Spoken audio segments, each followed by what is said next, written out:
Je me nomme M. Oni Adama, technicien spécialisé dans la papaye. Voilà, ici je travaille sur la papaye. Bon, je fais ma formation à l'INERA. Voilà, on en fait sur plusieurs domaines. Voilà, mais la papaye vraiment m'a beaucoup inspiré grâce à ses différentes vertus, voilà, ses différents bienfaits.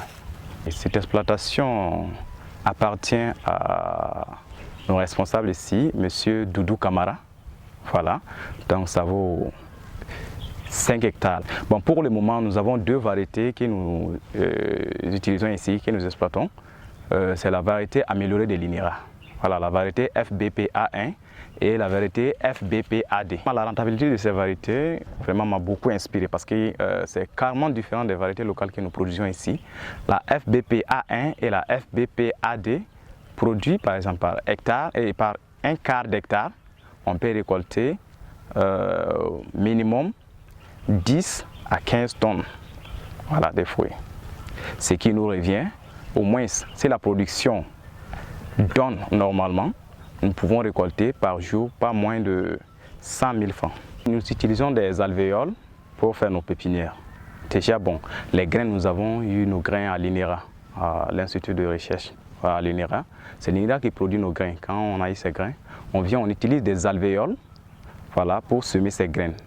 Après la germination, 14 jours après la germination, nous continuons toujours les irrigations jusqu'à 5 jours. Après les 5 jours, nous enlevons maintenant les plantines et nous les plantons maintenant une fois de nouveau dans les pots. Voilà. Maintenant, en étant dans les pots, un mois après, nous les amenons sur le terrain pour les planter. Voilà. Et une fois plantés sur le terrain, la dimension entre les plantes, c'est 2 mètres. 2 mètres. Voilà.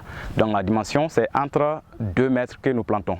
Une fois planté, il y a une procédure d'irrigation que nous donnons et la fertilisation, en fait. Voilà.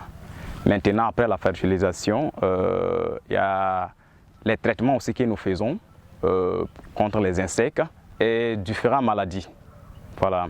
Et une fois planté, à 6 mois, 4 mois déjà, nous commençons à voir des fleurs et nous faisons nos observations. L'observation se fait chaque 2 semaines. Voilà, pour voir s'il y a des attaques, des maladies ou autres. Voilà, si on observe des maladies, on fait des traitements aussi pour les éliminer. Voilà. Et les 6 mois, la production commence. À partir du 7e mois, nous pouvons déjà commencer à faire les récoltes. Les difficultés auxquelles nous sommes confrontés, c'est le problème d'eau. Voilà, nous avons un problème d'eau à notre niveau. Parce que notre source d'eau, c'est dans un bas-fond, juste à côté d'ici. Voilà, nous utilisons des motopompes pour pomper l'eau et pour pouvoir arroser nos plantes.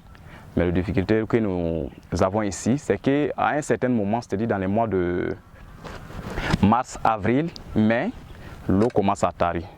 Donc vraiment, c'est un vrai dilemme pour nous. Donc concernant les différentes maladies, bon, nous avons commencé ici, la papaye, c'est à notre 2e année. Nous sommes à notre 2e année. Les difficultés comme maladies et autres, nous n'avons pas encore rencontré pire. Voilà. En tout cas, au début, nous avons eu quelques difficultés avec les acariens. Voilà. Mais on a su les traiter tôt. Voilà, nous sommes débarrassés. Le plus grand problème que nous avons vraiment ici sur la papaye, c'est le marché. Le marché.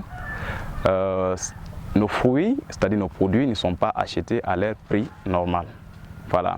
Comme c'est une variété qui n'est pas encore reconnue, la population ne connaît pour le moment que les variétés locales et les variétés solo.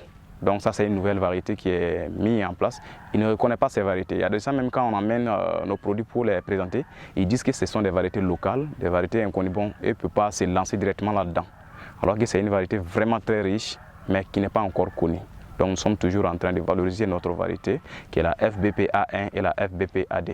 Cette exploitation emploie 3 main-d'œuvre, voilà, plus moi le technicien, et on a le gestionnaire juste à côté. Ce que j'ai comme conseil pour les jeunes, entreprendre les mêmes activités. Bon, tout comme moi, vous savez, aujourd'hui les jeunes ont tendance à croire que c'est l'école qui donne tout, c'est vrai. Mais arrivé à un certain moment, il faut s'en rendre compte que souvent les formations professionnelles et autres, ça rapporte encore plus. Surtout aujourd'hui, la fonction publique devient de plus en plus rare. Donc ce que j'ai comme conseil pour les jeunes, c'est de se lancer dans l'agriculture. Voilà. Par exemple, sur la papaye, moi j'ai commencé depuis 2004. Voilà, aujourd'hui, vraiment j'ai vu beaucoup d'avantages sur la papaye. Voilà, parce que l'expérience déjà que j'ai eue, je peux même former des gens sur la papaye. Les fruits que nous produisons ici, on peut en vendre, on peut même vendre de la semence et même les pépinières. Donc la papaye rapporte encore plus. Je motive les jeunes à se lancer dedans. On peut commencer à moins d'1 hectare, même avec un quart d'hectare, on peut s'en sortir. Voilà, à moins d'un quart d'hectare, on peut s'en sortir. Voilà, au fur et à mesure que tu fais tes récoltes, tu économises et tu élargis ton espace en même temps. Voilà, donc j'encourage les jeunes à entreprendre aussi ce niveau, l'agriculture, vraiment ça rapporte.